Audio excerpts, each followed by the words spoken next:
Hello guys, আসসালামু আলাইকুম। সবাই কেমন আছেন? আশা করি সবাই ভালো আছেন।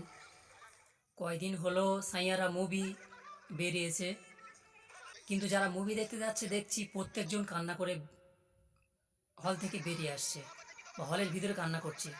আমি বুঝতে পারলাম না এই মুভির মধ্যে কী এমন আছে যে সবাই কান্না করছে।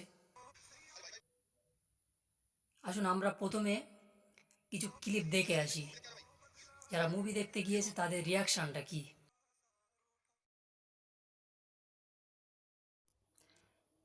এখানে একটা জিনিস স্পষ্ট ক্লিয়ার, আমরা কান্না করছি মুভি দেখে আর তারা কান্না করছে ক্ষুধার জ্বালায়, খাবার খেতে না পেয়ে। ভাই বোনকে হারিয়ে কান্না করছে, বোন ভাইকে হারিয়ে কান্না করছে, বাবা মা সন্তান হারিয়ে কান্না করছে, আর আমরা কান্না করছি মুভি দেখে। তাদের মধ্যে আর আমাদের মধ্যে এতটুকু পার্থক্য।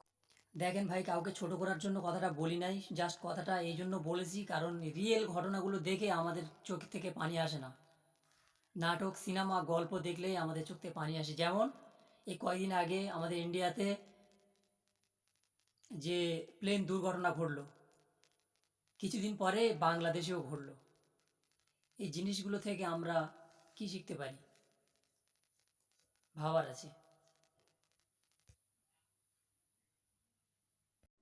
ছোট্ট ছোট্ট গোলাপ ফুলের মতো বাচ্চাগুলো শহীদ হয়ে যাচ্ছে দিনের পর দিন, অথচ তাদের জন্য আমাদের মনে একটুও কষ্ট জাগে না, চোখে একটুও পানি আসে না।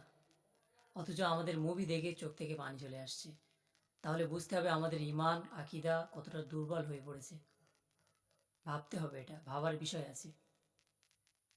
তাদের জন্য কি আমরা নামাজে বসে একটু চোখের পানি ফেলেছি? তারা তো শতাব্দীর পর শতাব্দী মার খেয়ে আসছে। সকাল হলেই তাদের জানাজার নামাজ পড়তেই হবে, বাধ্যতামূলক। আমরা সোশ্যাল মিডিয়ায় তো সব কিছু দেখছি। ক্ষুধার জ্বালায় কত ছোট্ট ছোট্ট ছেলে মেয়েগুলো আর্তনাদ করছে, তারা এমনকি মারাও যাচ্ছে। যাই হোক, মূলত কথাটা বলার কারণ এটাই ছিল যে মুভিটার মধ্যে কি আছে যে সবাই এত কান্না করছে কেন, অথচ চোখের সামনে কি হচ্ছে আমাদের মনে একটু কান্না আসে না, চোখে একটু পানি আসে না। হায় রে মুসলমান!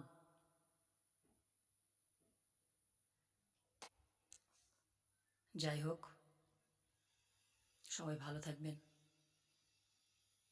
তাদের জন্য সবাই দোয়া করবেন। আর কাদের কথা বলছি নিশ্চয়ই আপনারা বুঝতে পেরেছেন।